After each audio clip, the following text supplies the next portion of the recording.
Uy, bago! Blackview A200 Pro. Ang dami sa inyo nagtatanong sa akin about this device and there's quite a number of you requesting me to review this one. Meron siyang processor na Helio G99, 120Hz of screen refresh rate, 66 watts of fast charging, and best of all, curved screen display na rin siya.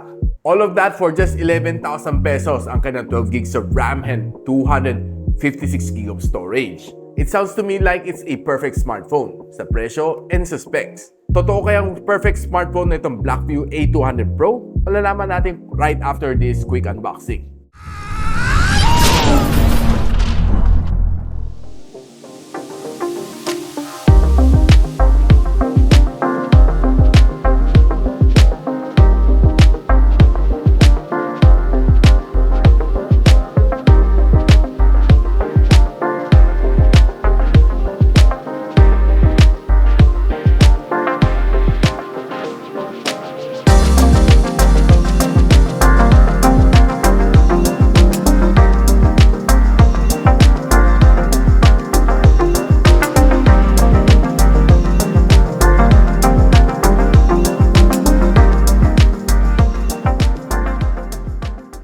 So guys, ang ganda ng kanyang design. I would say that probably one of the first time that I would say na ang ganda ng design ni Blackview. Masasabi ko sila nag-i-improve talaga siya all these years.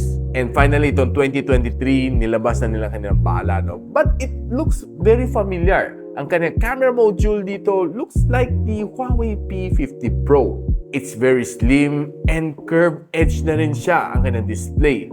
Probably the first from Blackview if I can recall it right. And I love the display dahil sobrang nipis na itong phone na ito.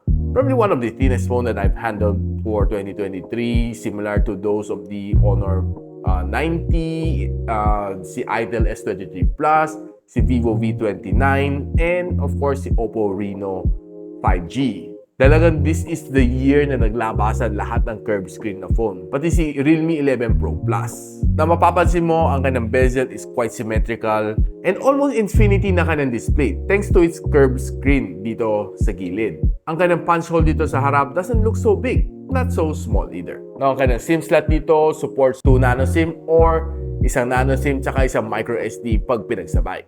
And one thing na nagustuhan ko rin dito sa kanya is that quite thin ang kanyang camera bump. Hindi siya kasing kapal ng mga ibang smartphones.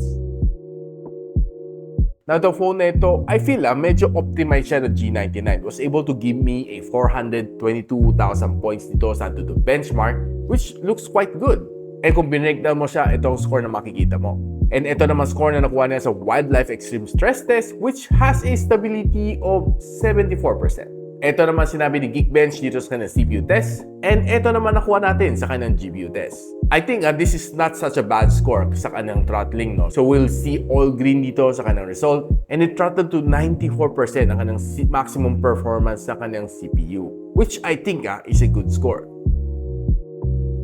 Now, if you are somebody na mahilig sa social media, swiping dito sa phone na ito is definitely smooth. It has a 120Hz of screen refresh rate, 6.67-inch na AMOLED display, and curved screen ng kanyang glass. And did you know guys na hindi tinipid kayo ni Blackview dito sa phone na ito dahil it also has a Corning Gorilla Glass 5 protection. Now, one good thing din dito sa kanyang screen, pag sinagan mo sa kanyang maximum brightness, maliwanag naman siya, no? And I did try it under the direct sunlight. I'm not quite sure kung ilang nits to, no? But feel ko around nasa 1,500 nits ang brightness nito based on my experience. Kasi based on spec sheet, wala nakasulat, but I was able to read it under the direct sunlight. Hindi lang super duper liwanag lang yung mga 2,000 nits, but this one, feel ko nasa somewhere nasa 1,500 nits based on my experience. Yung nga lang sad to say, ito phone na ito only has a level 3 na wideline security. So meaning hindi ka makakanood ng mga HD dito sa phone na ito. But on the good side dito, watching 1080p videos on YouTube, on Netflix, I would say na okay siya. Bright naman siya, okay naman ang kanyang colors, punchy naman siya, and quite sharp naman. And expected from any other AMOLED display, like just like this one, you expect black is blacker and punchy colors dito sa phone na ito. So whether you're reading manga or watching videos, I'm sure mag-enjoy kayo. Now, one of the downside din dito sa phone na ito is only having a one loud firing speaker dito sa ilalim. Wala siyang speaker dito sa babaw. So, medyo mabibiting kayo ng konti pagdating sa sound tripping dito. Pakinggan lang natin kung gaano kalakas nga bang kaya nito. Ito ang sample.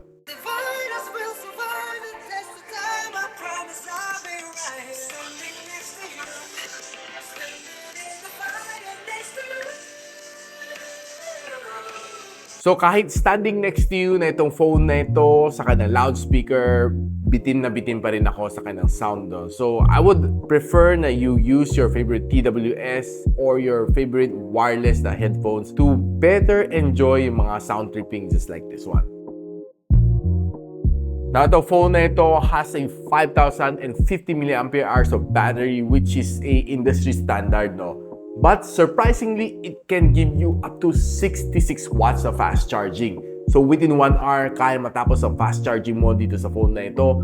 And what's best din dito sa kanya is not so bad ang kanya screen on time. It was able to give me a near 14 hours na screen on time based on dito sa testing and based on my daily average usage. As long as hindi mo sinagan ang gaming dito sa phone na ito, 1 whole day, walang problema without hitting the charging dock. Now, pagdating naman sa gaming dito sa phone na ito ang kanyang mga maximum graphical settings sa kaya, and nilaro natin si Call of Duty Mobile and si Farlight 84. Pagdating sa Call of Duty Mobile, smooth naman ang game, no? And the gameplay was really good, no? Kasi nilaro ko naman siya under max settings and playing some VR matches and of course some rank matches. I was able to enjoy and rank up several ranks after playing for 1 hour and 30 minutes. Okay siya. Pero pagdating naman sa Farlight 84, naglaro tayo ng VR match dito sa kanya and sinagad natin ang kanyang graphics, no? But along the way, mapapansin mo na medyo parang nasiskip siya. Meron siya mga kunting frame drops along the way, hindi natin maiwasan. So, I would suggest that you could lower down yung graphical setting para medyo mas smoother kunti ang galaw mo dito sa Farlight 84. After ko binaba siya ng konti, no, the gameplay was a lot better. But one of the problem din dito sa phone na ito nung sinagad ko siya is umiinit dito, bandang dito at around mga 44 to 45 degrees Celsius. Now guys, the phone na ito has a 108MP na main camera sensor together with a 8MP na ultra-wide lens and a 2MP na macro lens. It can shoot up to 1440p, which is a 2K, and ang kanyang front-facing camera is a 16MP shooter which can shoot only up to 1080 and 30. Now, looking at some of the shot na nakuha natin on outdoor condition, even though na medyo gloomy itong photo na ito, zooming it in, I think may nakita pa ako na details. Except na doon sa cloud, medyo halos wala nang masyadong mapansin ng details. And this is basically the ultra-wide na shot. And this is the normal lens na shot. We'd see na medyo iba ang color niya. Then, zooming it in further, using 2x zoom, iba na naman ang color niya, no? So, this is a little bit more grayish if you take a good look at it. And there are still details na nape-preserve dito sa kanyang building, which is not so bad. If we look at this shot, pag zoom in natin, you would see not as sharp as other phones that we've tested, but I think it still gets the job done and makita natin pa rin mga details. And looking at this flower shot, I think this one has a lot of details. Yung likod niya is automatic nag-blur out. And taking in some low light shot, this one is looking good. Ito figurine na ito. And if you zoom it in, the figurine itself is not so bad. Pero yung mga edges niya is a little bit softer. Now, if you take some food shot,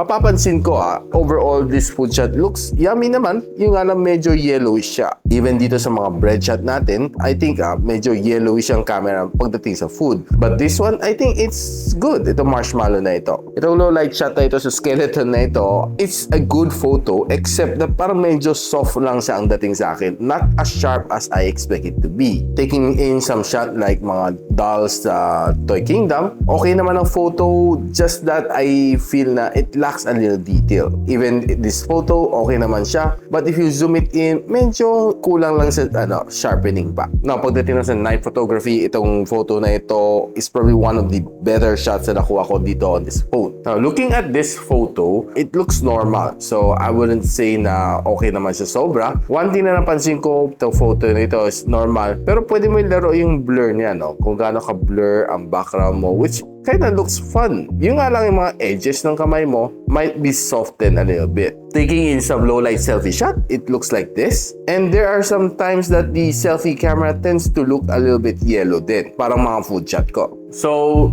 tinignan din naman natin ang kanya front-facing camera which can shoot up to 1080 and 30. This is what you'll get from a indoor low-light video. Hindi sobrang stable, a little shaky, but I could say na it's quite decent. Now, taking a 2K video using the rear camera, okay siya.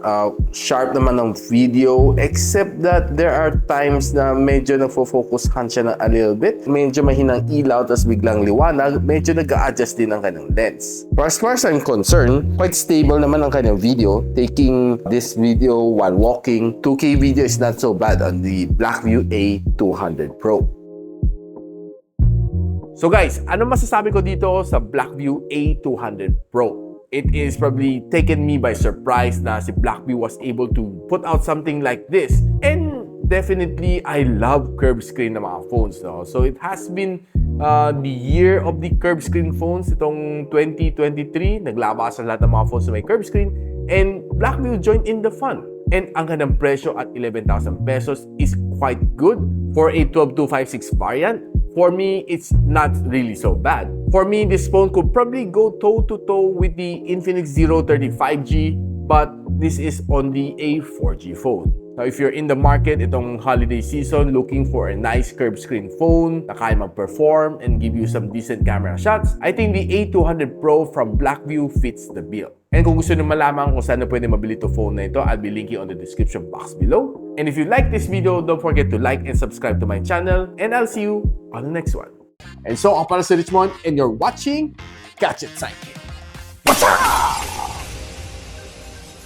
Like and subscribe to my channel. Don't forget to hit that notification bell. For one of my latest uploads, click the dito. And for one of my popular uploads, click here.